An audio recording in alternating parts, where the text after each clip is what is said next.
Welcome back to Fear Given and Rethemed. We are your host, Casey. And Sean, and today we're going to try something a little bit different because we're assisting in operating a haunted attraction this year and kind of spending so much of our time there. We're not able to attend as many of the attractions as we'd like. We had big plans to go down to Tampa to visit Vault of Souls, to go to Stone Mountain to visit a haunt there. But because of that, instead we're going to try to switch things up and talk a little bit about some concepts and tools that we've learned just during this season and throughout the summer in preparation of this season. Hoping that kind of switch the channel up and help speed up the learning curve for others that are going through a similar position to us, where they're going from home haunter to professional haunter and whatever that looks like for them. So our first topic is going to be about concept to creation in just 6 weeks, even though it seemed like an impossible task.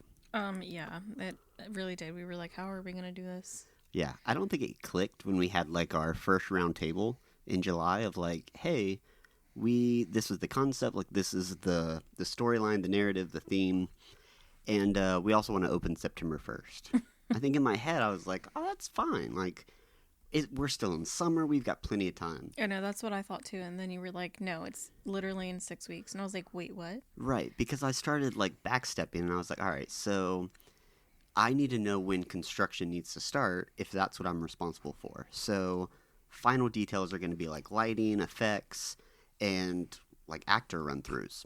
But prior to that, you've got set dressing. Prior to that, you've got construction. So we have to start like now. But then before construction, we had cleanup because we had this huge warehouse and it still had all of the stuff from last year's props. It still had all the same chain link fence. It was a huge undertaking. Yeah. And it took 3 weekends on paper, calendar-wise, when we were mapping it out, just to clean the warehouse. 3 weekends. Because everybody has full-time jobs. Right. So we're having to kind of work around that and go, all right, we can get people here on Saturday, maybe Sunday afternoon. So when do we do this? How do we make this happen? I know. I kept asking. I was like, all right, when are y'all going to start? Because obviously I couldn't help, but I was like, we need to get this going. Oh, there's that mosquito. I thought it looked like you just grabbed it out of thin air. No, it's up there. This thing is huge. Well. Okay. All right. Back on track. So, to kind of go from this is a real-life event that we experienced this summer. So, just like we talked about, we got kind of our marching orders from Gainesville Fear Garden. We got invited to a round table in mid-July, and it was, we've got 6 weeks to get this haunt designed, built, recorded, like all the audio, start to finish, all the props, all the set dressing, the effects, the lighting, everything. And September 1st is our opening date. It's going to be kind of a soft opening just for people that have signed up to Gainesville Fear Garden's newsletter and mailing list. And we're going to give them a coupon to come back later in the season because, like all years past, Gainesville Fear Garden goes through a process where opening day may or may not look anything like the final iteration of it. True. Which, for them, that works. Yeah. So, we're going to break this episode into 5 parts? 4 parts? 5 parts. Well, 4 parts and then a recap. Okay. Sorry, my mind is scattered from doing these notes, but it'll all be fine. So we're going to start with our first topic. It all starts with a story and theme, and then we'll move on to delegating roles and establishing a timeline. Topic 3 is prioritize continuously. And then finally, we'll go in depth into, are you really ever ready to open? Which turned out to be kind of a golden buzzer type of question on opening day this season. So I did not take all of this information out of thin air. It's not just all from my head. Really? A lot of it is. Don't you worry. But for at least the first part of it all starts with the story and theme, I wanted to go with a more professional approach. Okay. So we've talked about them before. He's one of my absolute heroes. I listen to a podcast every week where he's a host, and the name of that podcast is Green Tagged Theme Park in 30. So he has also written a book. He was creative director for SeaWorld Parks and Entertainment, and his name is Scott Swinson. Now he is head of Scott Swinson Creative Development, I think it's called. I don't know. He runs his own kind of theming business where he goes in, he writes the show for people, he designs a lot of the concepts, key art, all of that stuff. Cool. So he wrote a book called Follow the Story, The Foundation of Every Great Attraction. It was one of the books that I read when we were preparing for year 2 of our home haunt. It was tremendous. So we're going to go through that book. I kind of took some snippets. I read back through it this past week and kind of took all the little quick tidbits I could. So I'm trying not to take this verbatim, but kind of put our own little spin on it. But I did want to take a lot of his examples and incorporate them here. Okay. So first part of the foundation of every great attraction, Follow the Story, is understanding the anatomy of terror.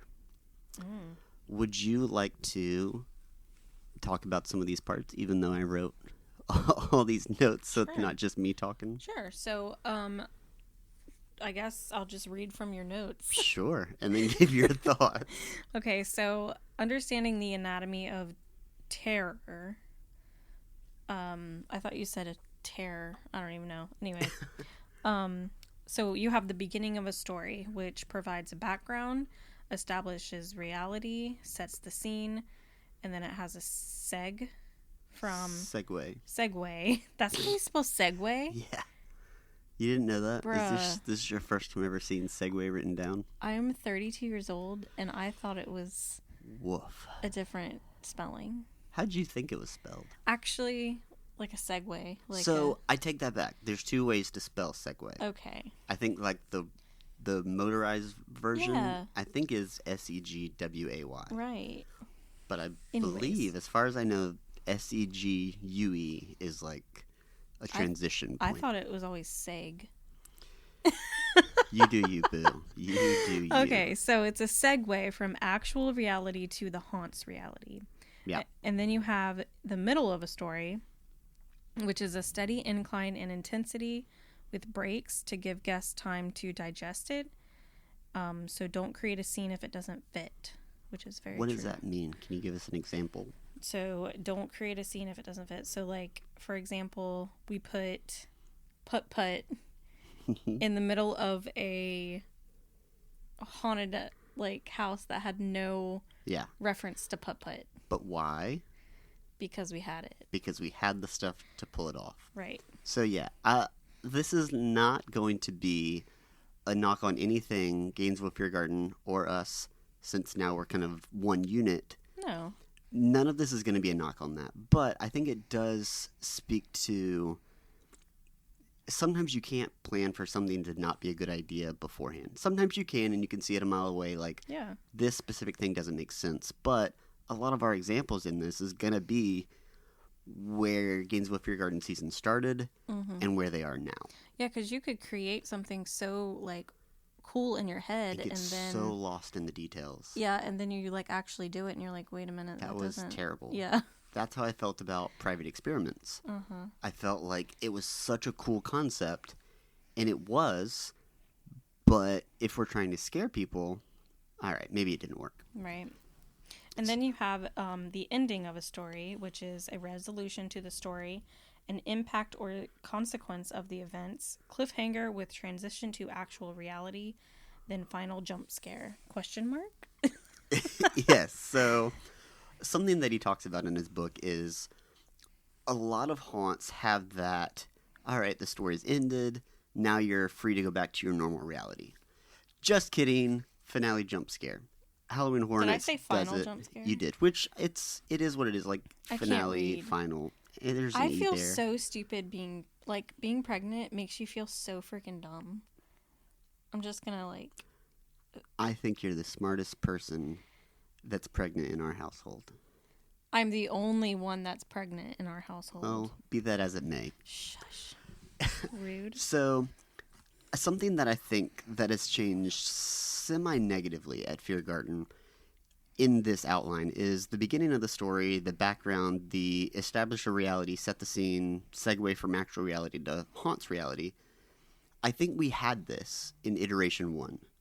I think we had it where while you're going through onboarding, you hear the Qualia Core system kind of, welcome to Qualia Core Systems, I'm Mel, yada, yada, yada. Yeah. And you had time to slowly slip into the investor pitch presentation. And I don't know that full grasp is still accomplished in the current onboarding video. I don't know. I honestly haven't even watched the current. It's still good. To me, it loses some of that Qualia Core system narrative. Right. But I think it still has a segue from actual reality to haunt reality just when you step through the threshold of the bar to the warehouse. Oh, yeah. Because it's a very clear visual change. It goes from bar lighting to, like, no lighting out dark. there. Mm-hmm. You get directed to TVs and then survey stations. Everybody is already in, like, costume, in lab coats, research assistant, like, all of that. So yeah, it's really cool. There is still that transition between realities. Yeah. You talked about it, the middle of a story. If a scene doesn't fit, don't put it in there. I think that was something we absolutely learned with the putt-putt scene. I think laser tag was also a part of that. And our current ending of the story, I'm trepidatious. Is that a word? That's a word, right? Yeah, I've heard it before. I don't know what it means. I think I'm using it right. Who knows? I am not nervous.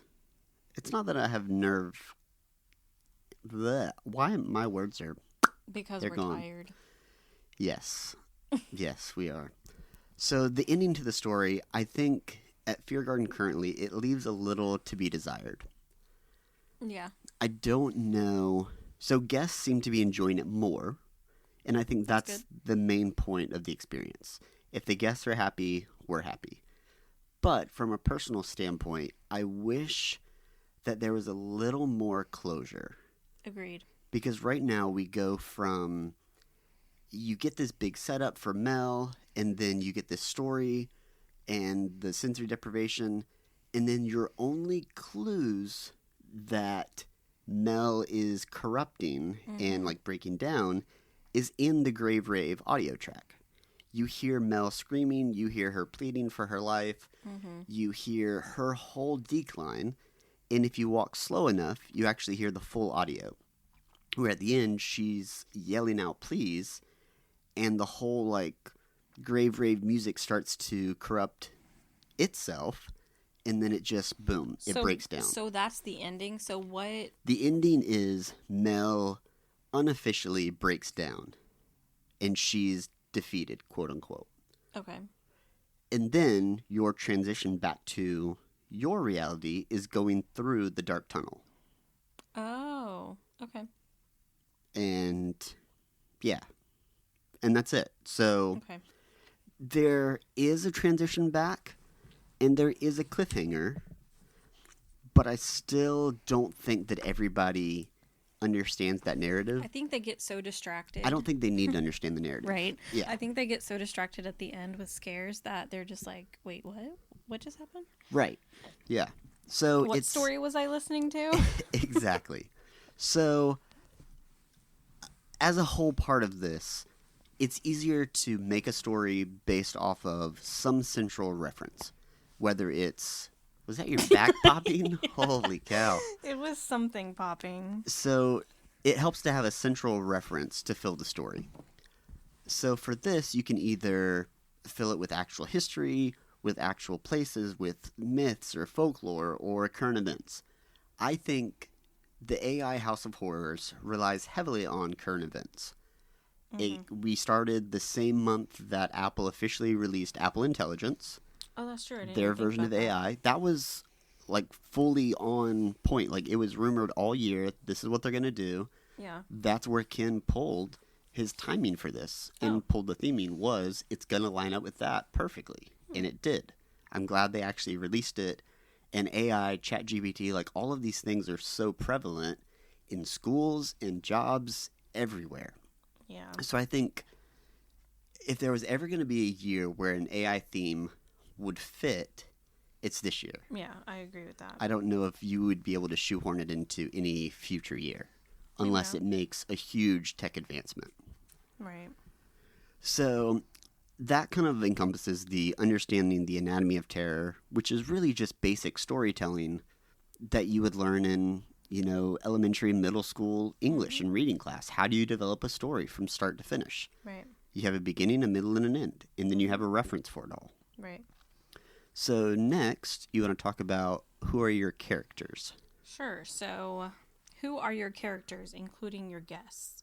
So you have your cue characters, which provide the backstory. Guests, so are they part of the story? What role do they play? Is a passive observer a fun role to play? No, Why? because it's not fun to just watch. That's what defines the difference between an immersive attraction, like at Disney or Universal, and going to a stage play.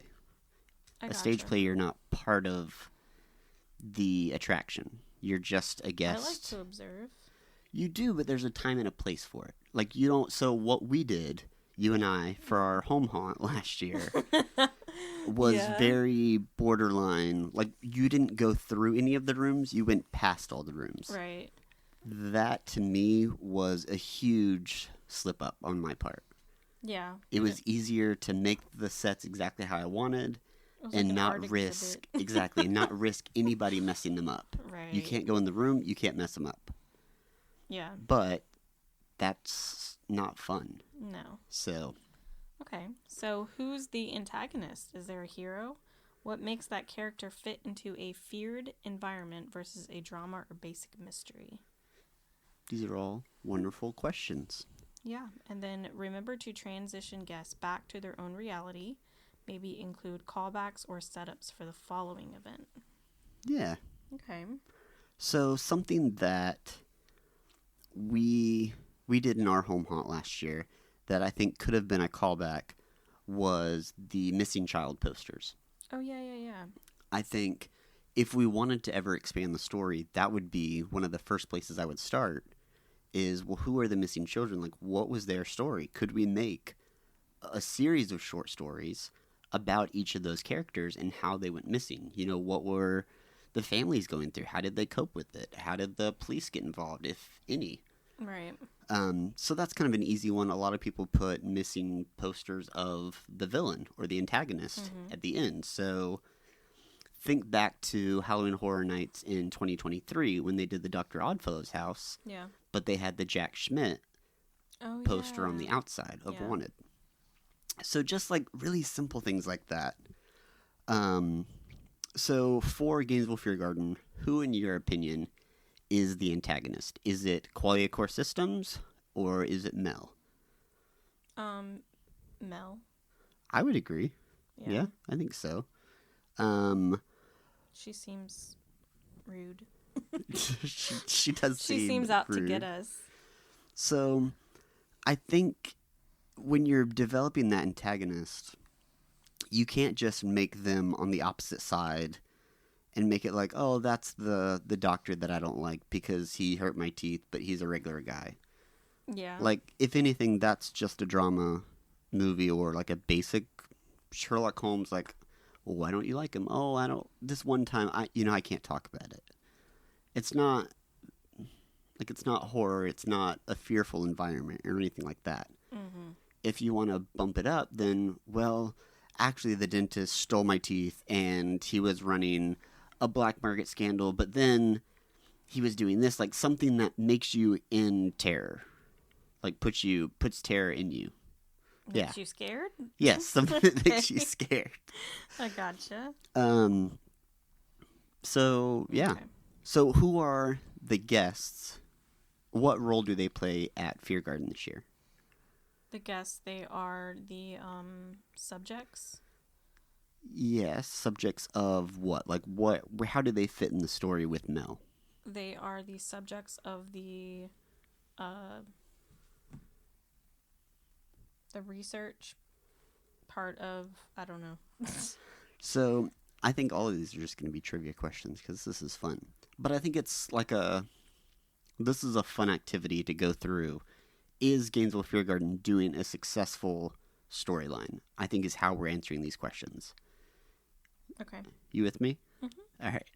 So to me, and what I'm gathering from Ken and the story and the narrative is the guests are, you're right, you're spot on with part of the research process, but they're more so the Guinea learning pigs? module. Yeah, the guinea pigs, the learning module to teach Mel Oh, right. human reactions and Right. emotions. To see how they react to certain Exactly. You items, can't train certain things. a computer module based on nothing. Right. They have to have data to go on, and that data can be emotional, physical.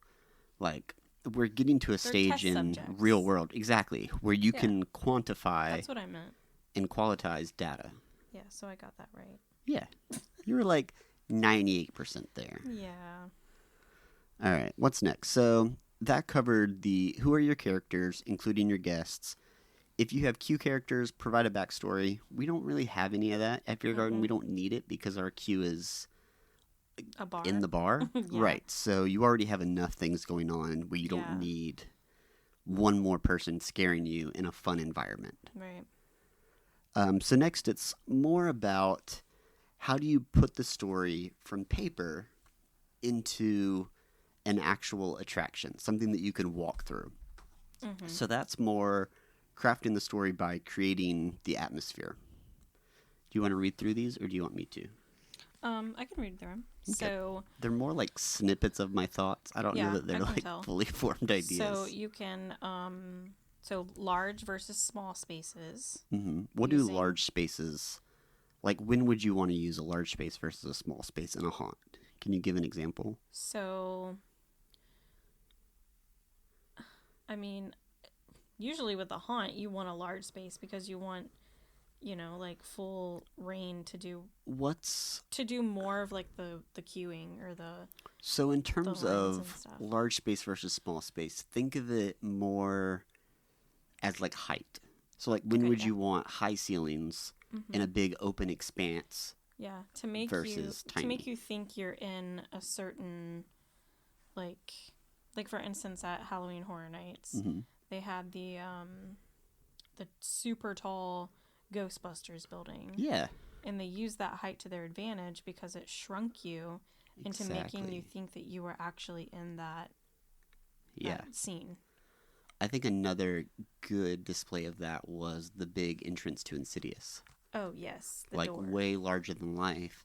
And you're right, it made you feel much smaller and much more trapped. Yeah. Like a mouse almost. Yeah, versus a small space where you're just like kind of claustrophobic. And those more small spaces are like those rooms where you're just like you feel cramped. That felt kind of like a lot of Slaughter Cinema 2. Not in all of the movies, but a lot of Most them. of them, especially like the clown one. Yeah. Yeah. And I actually really like small spaces because I don't get claustrophobic, but I feel like I'm like really in it, I'm more scared in tight spaces. Exactly. Whereas big ones, as long as the lighting is good, like that doesn't scare me. I find the large ones more like interesting and more like cool to look at. Yeah. But with the small spaces, I feel like it's more like things could be a foot away and I wouldn't know I'm it. actually scared. Yeah, I agree. And is distressing always the way to go? No. No, not necessarily. No. And I think a good example of that is in the Monsters House at HHN this year. Not Monstros, but Eternal Bloodlines. Yeah. I thought it was really cool to see the contrast in the very first graveyard scene and the very end. I think there was another example of that where it was like a very clean scene, and then later you saw that same scene, but drastically different, like gore, horror, all that. And I can't remember. In the same house? Yeah, I think so, but maybe not. I can't Maybe remember. I'm thinking of something else. So I think Gainesville Fear Garden did have that in the first iteration. They had Terminal Room A, Yeah. where it was all the computers were actually set up. That's where you took your surveys. And then Terminal Room B later was completely disheveled. Right. Kind of got cut in the current iteration, but Yeah. for a good cause, I think. Yeah. I think it made more sense the way we've got it now. Yeah. Also to match the costumes and makeup with the characters in the story. It's don't just use, not a free-for-all, don't just use whatever you have to be in the story. Like, What's a prime example to you? like with Gainesville Fear Garden? Sure. Okay. A clown. Okay, so I had a feeling you were going to bring that one up. Okay. And I think you're justified in that. I know. Because in the first iteration that I saw that, it didn't make any sense to have a clown midway through the haunt. No. But it is technically, the Grave Rave is supposed to be an AI-generated form of what a stereotypical haunted house is. What is the number one thing in almost all haunted houses? Clowns. A clown. So it makes sense. I mean, yeah, I guess if you're following that logic.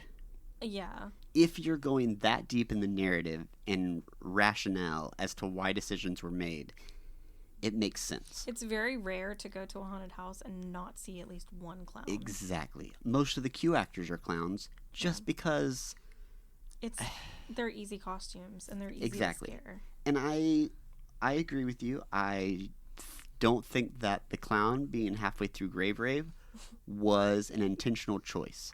Here nor there, I can rationalize it.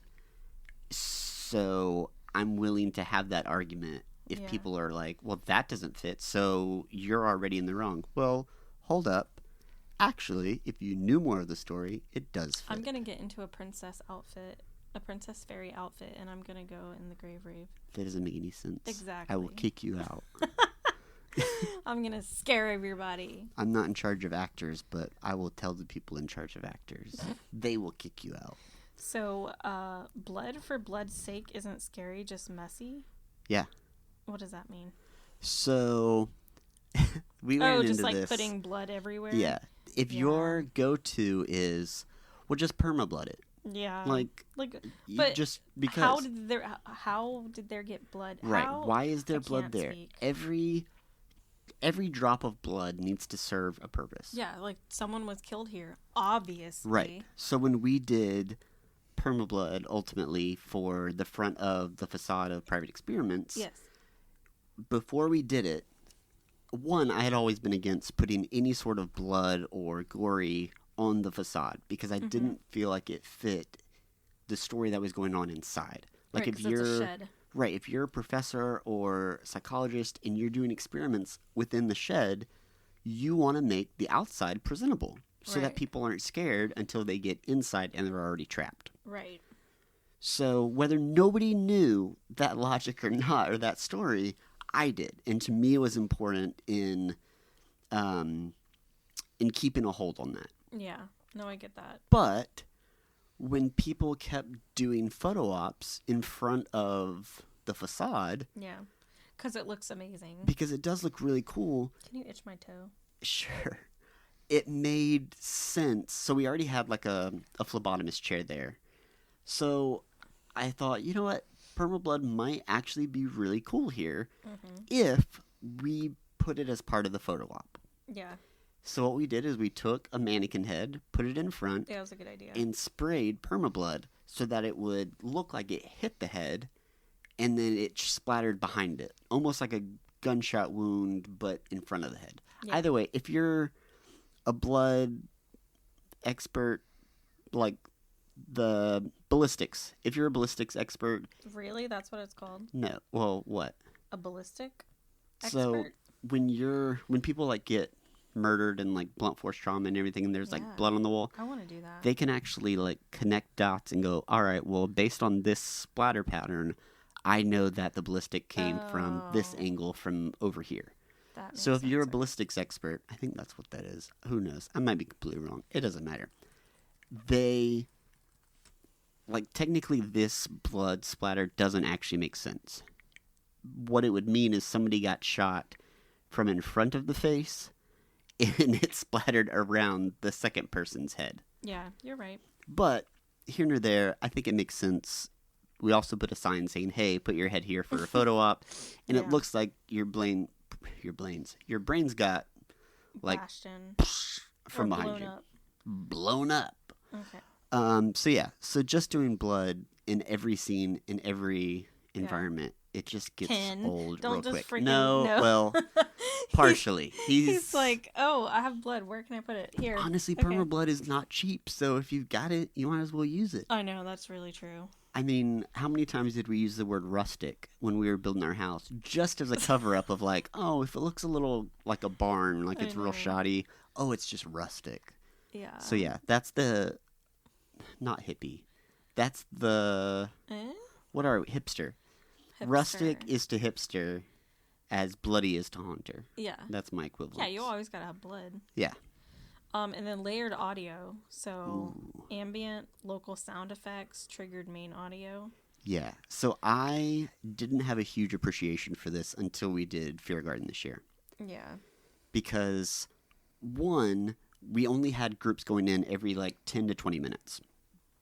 Two, when you have that, your actors, you don't want them to sit in silence. If they sit in silence, chances are they're going to start playing their own music. And then, yep, you have a question? Yeah, so a blood expert Perfect. is a hematologist. And then a firearm expert is a ballistic. But you don't want a pathologist. No. Pathologist will tell you like blood type.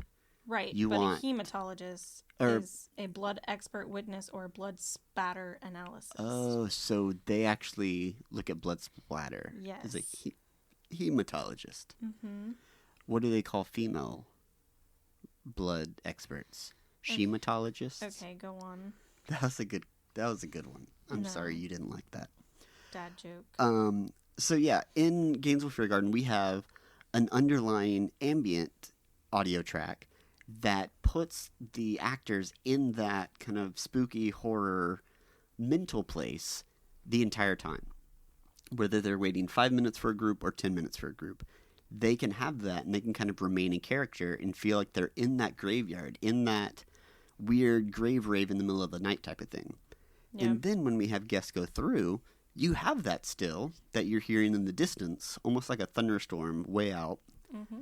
But then we also have a custom audio track that they listen to that gives a little more of that narrative, like we talked about with Mel screaming. Yeah. It has kind of the dance music to go along with the grave rave.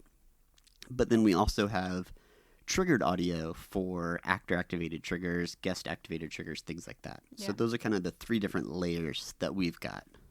Okay. Does the lighting match your scene, or are you strobing just because you have it? Ooh. Yeah. So I think our strobing in that one room makes sense. Yes. Because you want to disorient people into thinking the statue scare is an actual person. Vice versa.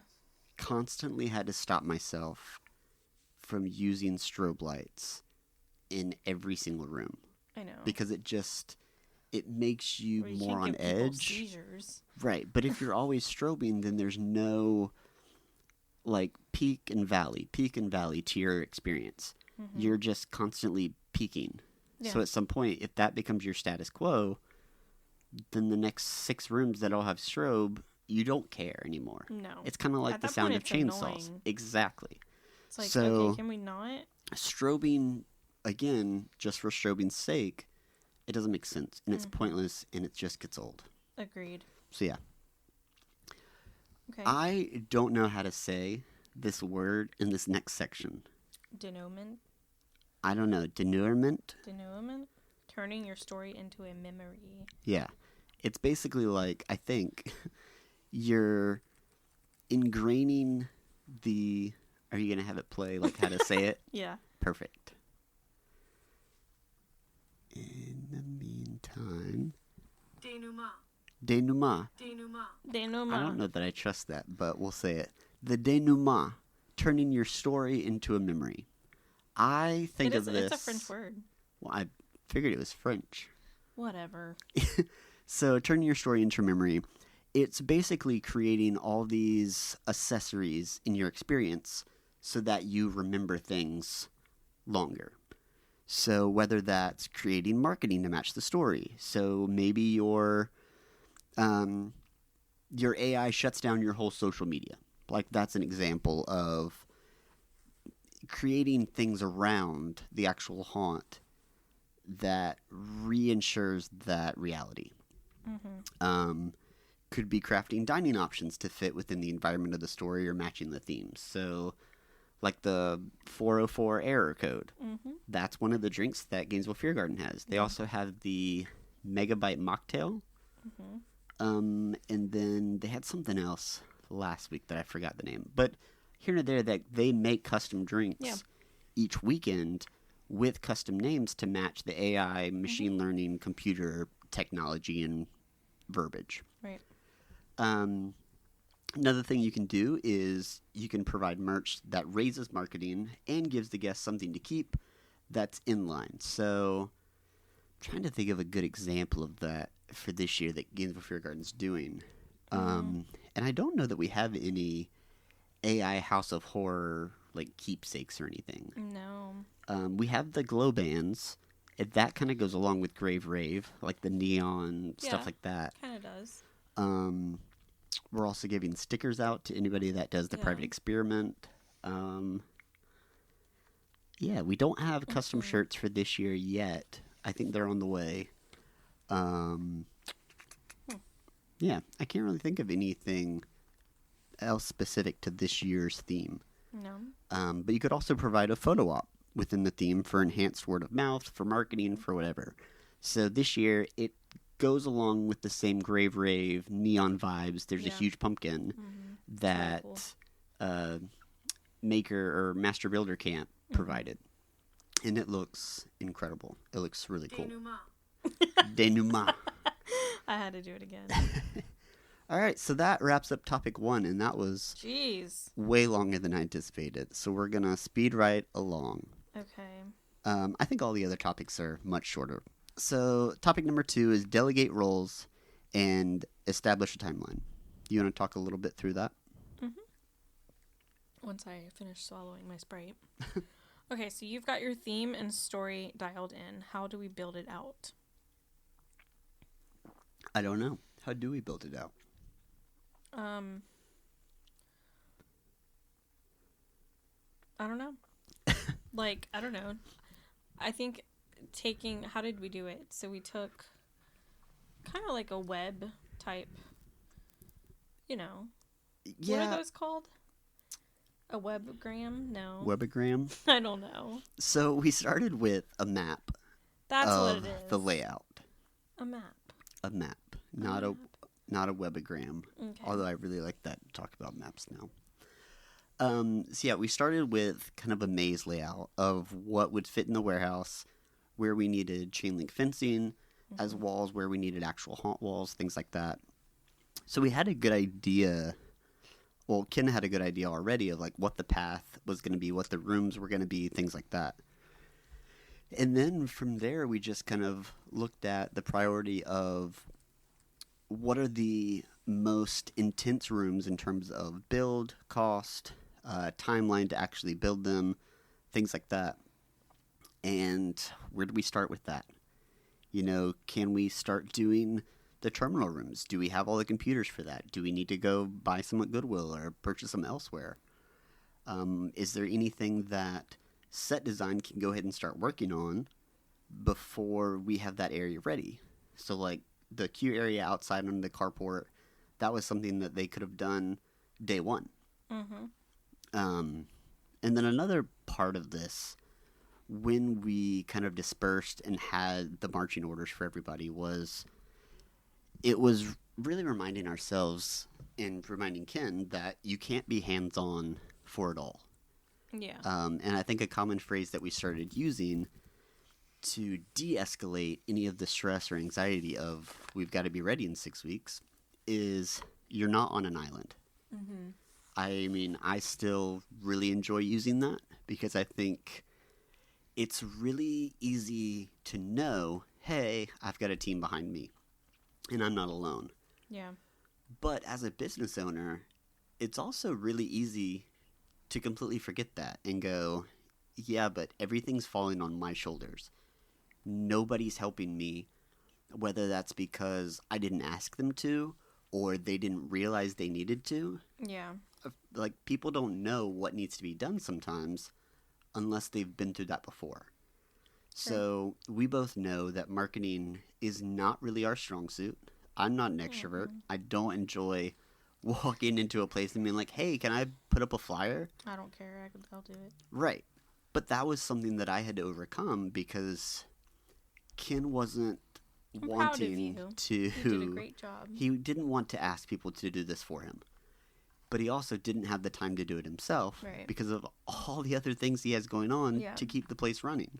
Agreed. So it was one of those, if we're going to continue to be haunt partners, we have to be cognizant that we are going to have to step out of our comfort zone sooner rather than later. And if you see a problem, either say something or do something. Mm-hmm. The say something had already been done from everywhere. Yeah. So the only thing we had left was to do something. Yeah. In that, kind of not stay in your own lane, but find your best role and stick to it. If you can try other things, so like we tried going business to business and door to door to hang up flyers, and it worked. I mean, I think it worked. We had a huge crowd that night. We did, yes. And I don't know if that was anything we did or if that was social media marketing. Like, I couldn't tell you, and I don't really care. Like, I don't feel more empowerment or more ownership because I feel like, well, we must have done that. We must have caused that. If we did, great. If we didn't, great. Like, I don't really care. Yeah. We had higher numbers that night. I don't care how it happened. I'm just glad it happened. So all of that, and then remember, everything should drive the story forward, not distract from it. So when you're building, when you're making decisions about, should this be bloody, should it not, should I put a strobe light over here, should it be flickering, or should it be always on or always off? Mm-hmm. Everything needs to tie back to the original narrative and then go from there. If you're putting strobe somewhere and it distracts you from the set and it distracts you from the story, you should probably just nix it. It's not really relevant. Mm-hmm. So what are some of the basic teams that you should try to build out when you're forming your kind of ultimate power team in a haunt? So you should have the basic construction team, Mm-hmm. set design and dressing, Yeah. so like the art department, Yeah. lighting, effects, audio, acting, operations, and marketing. Yeah. So what's the difference? Like, where does operations scope stop? Like, how when should they not be as involved? Or when should they start being involved amongst all of those? That's a good question. So, like, Because- basic construction kind of starts the process. Yeah, They build the bare bones of the facility. right. I think operations should start like right at the ending of everything's set up. So how Yeah. are we going to operate this safely and efficiently? I agree, but I also think they should at least be in the starter conversation just from a throughput standpoint. That's true because they need to know how to Route people, what the and- maximum group size is. Mm-hmm. But yeah, I agree. Past that, like how walls are built, operations doesn't really need to know. No. It's just going to be a distraction for them.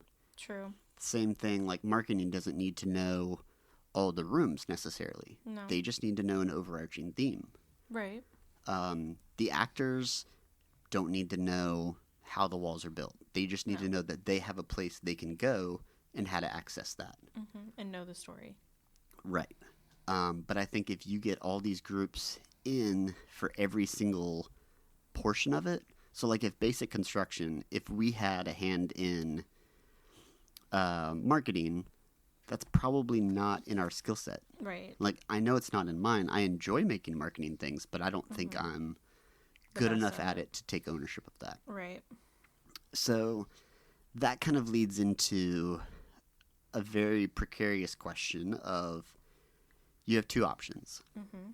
Would you rather focus all your time building the perfect haunt, but nobody comes, or spend all your time building the perfect marketing campaign, like having thousands of people at your doorstep, but your product isn't ready.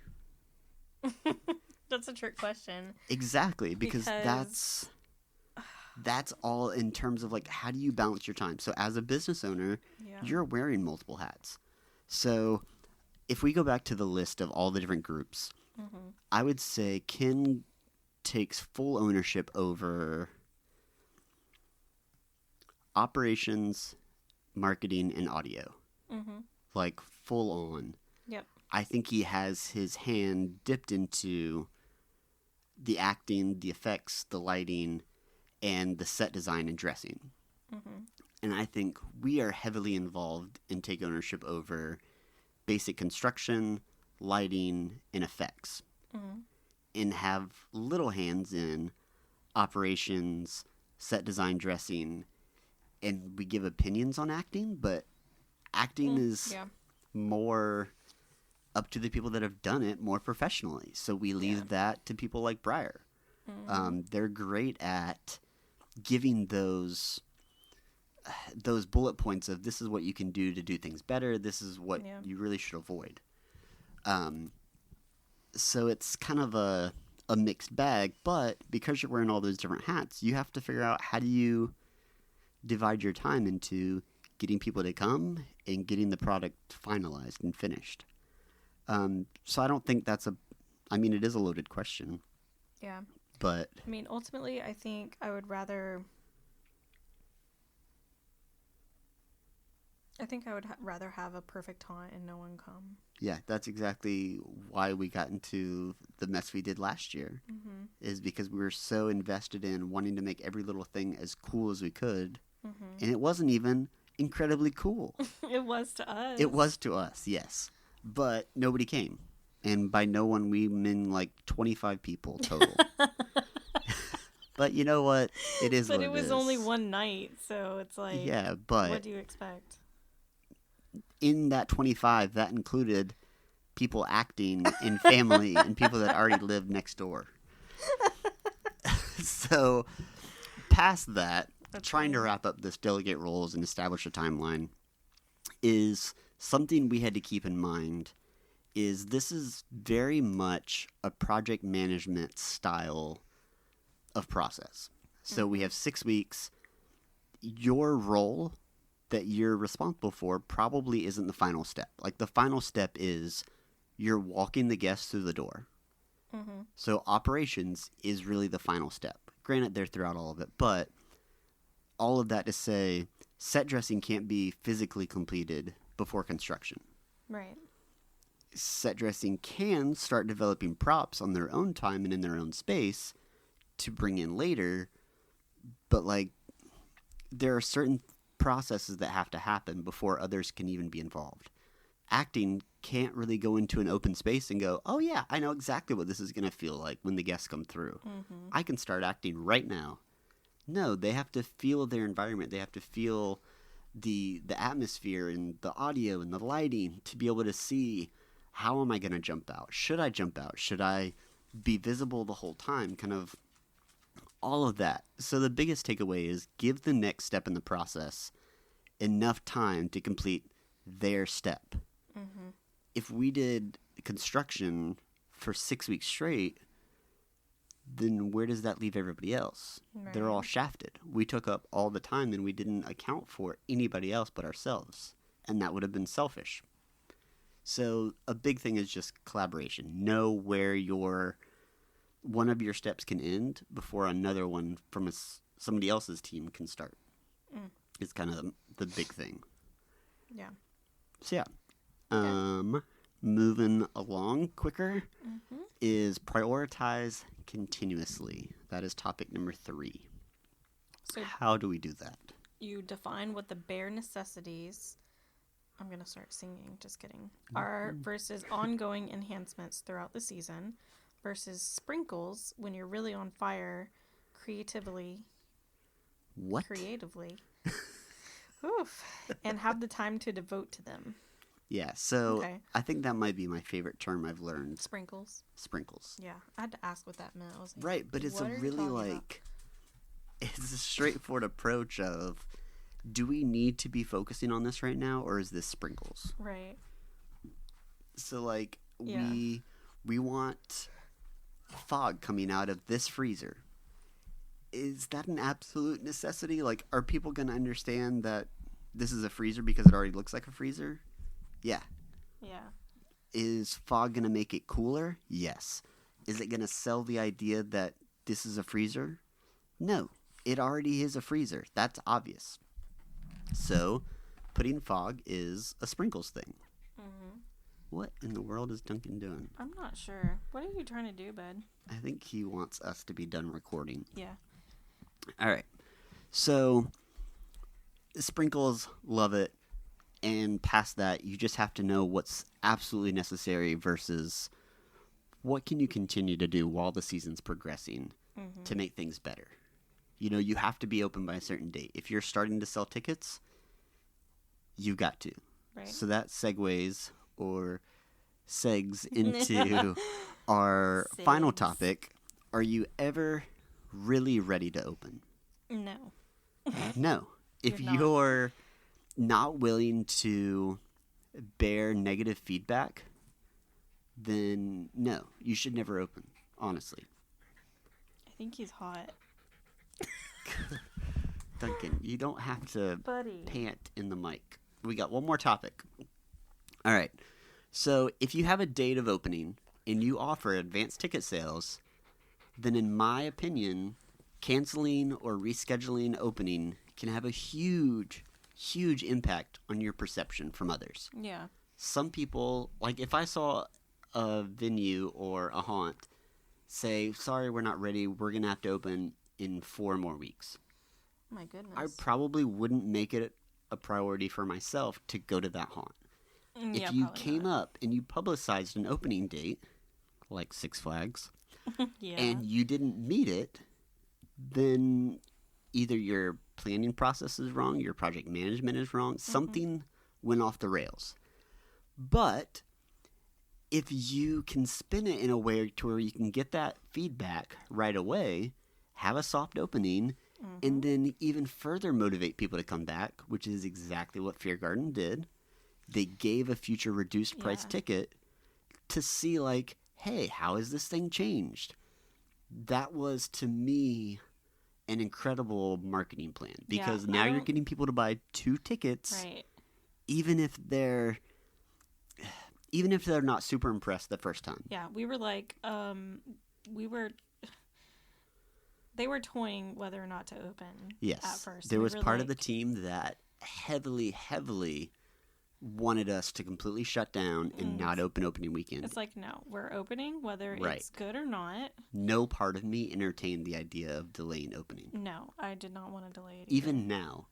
Like, hey, we're open on a Wednesday? Cool. Yeah. Do we have enough staff? No, probably not, but... We're going to make it happen. Yeah. Why? Because there's already 25 people in the schedule. And you know what? In the last 24 hours, 75 more people have booked. So, aren't you glad we stayed open? We have so many people. So, I lost myself in my notes. Oh, it's okay. So yeah, even if something's not perfect or guest ready, nothing will ever be perfect. No. And it's okay if you have already loyal patrons to have them in and tell them, like, hey, you're our test subjects. If something's not working, we trust you guys to tell us. And hopefully you trust us to listen and make those changes before you come back. So just because one person thinks something is impossible, or, hey, you're not ready, this isn't going to work, all that means is that you need to be open and honest about it. You need to hear them out. But then you need to find that other person on your team that looks at an impossible task and they go, well, yeah, maybe it's impossible if we do it this way, but we can get close enough if we do it over here. That is driving me nuts. I don't like any part of that. That was not me. That was Duncan. If you don't know who Duncan is, he's our dog. dog. I don't know. Clearly. We've talked about Duncan plenty of times. Yeah. So There's always a way to compromise financially or creatively to get close to an impossible task. And don't be scared to lose on a personal idea. Yeah. So, putt-putt room, laser tag room, an office room, everything. AI in general was a really risky theme for Gainesville Fear Garden this year. But, you know the things that lost? Putt-putt room and laser tag in the office. What won? The entire AI theme. Right. It's been a phenomenal success in my eyes. Yeah. I think it changed in a way that was only positive. So it's night and day difference from where we started. But I think overall, how you react to that feedback, that's what defines your character. Yeah. It's not your last idea that defines you. And I'm sure that's a quote from somebody, but I can't remember who it is. Me. Maybe you. So all of that, what are we at? 55 minutes and 55 seconds to wrap up the last big points. So do you want to just rattle off your Sure. things? I'll do 1, 3, and 5. You do 2 and 4. Sure. That work? Mm-hmm. All right. So big points recap of this whole Bless thing. you. Bless you, bud. Is start with the story and a theme, then the rest just builds upon that solid foundation. You're not on an island. Never on an island. Have realistic timelines, or have a group that is willing to put in whatever is necessary to make the impossible possible. Constantly ask yourself if this is a right now problem or task, or one that isn't as important. Not everything can be priority number one. Let sprinkles be a known term in your haunt amongst operations. Yes. And lastly, have faith in your team. Don't let one person derail your confidence. If you're backed into a wall, you can always reframe the narrative with your audience. If you ask for specific feedback or check in with your guests, then they'll tell you what they did and didn't like in person instead of on a Google review. Yeah. One-on-one conversations have a much greater impact than letting people just walk in and out without ever personally engaging with them. Right, exactly. We've seen that time and time again. You have to make time. You do. To speak with your guests, especially the ones that are angry, because honestly, they just want to be heard. They want to know that their opinion matters. Right. Are they going to come back and find out if you changed it? All right. Give us like 1 more minute. Bless you, Bubba. If you're open to listening and improving things, then guests are more interested in coming back to see if their input was used possibly. Right. You always want to, leave a good impression. That would be cool to, go back and be like, oh, they took my idea. Right. If I went to a haunt and it was the worst haunt, ever. Yeah. And I got to talk to the owners and be like, hey, I didn't understand this. I thought this wasn't really well done. And they were like, honestly, that's great feedback. Thank you so much. This is why we did the things we did. But you're right. We could do that. Or even if they said, hey, we completely understand. We just don't have the financial capital to do that. Right. We'd love to. That sounds really cool. We just can't this year. Oh, okay. Well, guess what? I'm going to come back next year. And I would love to just find out what you did expand upon. Yeah. That would be really cool. Yeah. So, yeah. And that wraps up our first podcast that I swore was going to be 20 minutes. Okay. Max. That's so of funny. Personal opinions and with stuff your 6 to go. pages of notes. I had 2 pages of 3 pages, 2.5. We'll say 2.5 pages of notes. But was this fun? Yeah. Would you do this again? Yeah. I would do this again. Invite me back. All right, you're invited back. Thanks for listening, guys. We'll talk to you next time in a week. Yeah. Okay. Bye. Bye.